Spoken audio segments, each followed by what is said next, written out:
है, कांग्रेस सपा में नहीं बन पा रही है सहमति। कांग्रेस सिर्फ 2 सीट लेने को तैयार नहीं है। 5 सीटों का पर दावा कर रही है कांग्रेस, जिसमें मंझवा सीट है, फूलपुर सीट है और खैर पर कांग्रेस दावा कर रही है। गाजियाबाद मीरापुर सीट पर भी कांग्रेस ने दावा ठोका है और इन सीट पर सपा को तर्क ये दे रही कांग्रेस कि लोकसभा चुनाव में सपा का प्रदर्शन यहाँ ठीक नहीं था। सपा सिर्फ 1 या 2 सीट देने को तैयार है, वहीं कांग्रेस सभी 10 सीटों पर तैयारी कर रही है। बताया जा रहा है कि प्रभारी पर्यवेक्षक नियुक्त कर चुकी है कांग्रेस और उपचुनाव वाली सीट पर भी सम्मेलन हो रहे हैं। सपा कांग्रेस गठबंधन पर लगातार विधानसभा उपचुनाव को लेकर सस्पेंस बरकरार है।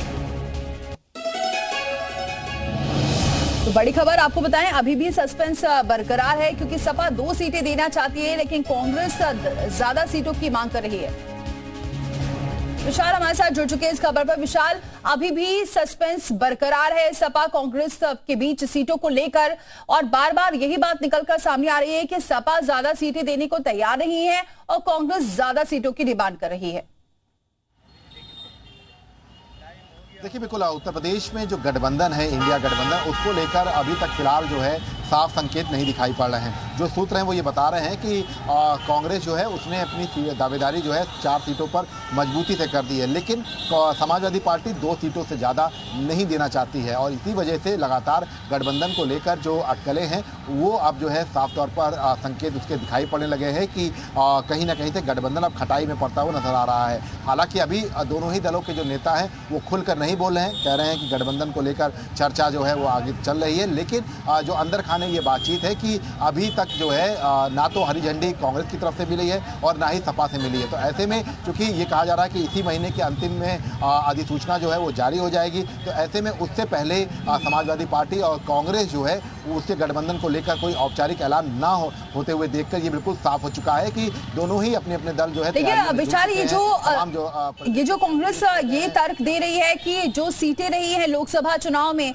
उन सीटों पर सपा का प्रदर्शन अच्छा नहीं था, क्या वाकई यही तर्क सही है? क्या वाकई इन सीटों पर सपा का प्रदर्शन अच्छा नहीं था लोकसभा चुनाव में?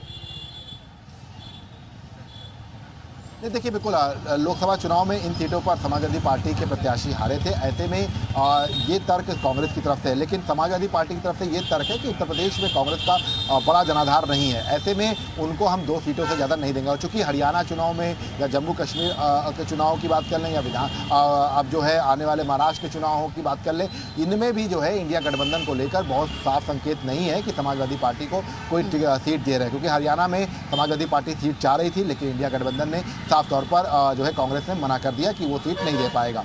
जिसके बाद जो है इस पूरे मामले को अगर आप देखिए तो हरियाणा की जो फूट है वो कहीं ना कहीं से उत्तर प्रदेश के उपचुनाव में दिखाई पड़ेगी और गठबंधन को लेकर ये सीधे तौर पर कह सकते हैं कि ये शुभ संकेत नहीं है, क्योंकि अभी तक सीटों का बंटवारे को लेकर कोई फाइनल बातचीत नहीं हो पाई है। बहुत शुक्रिया विशाल, ये जानकारी हम तक पहुंचा।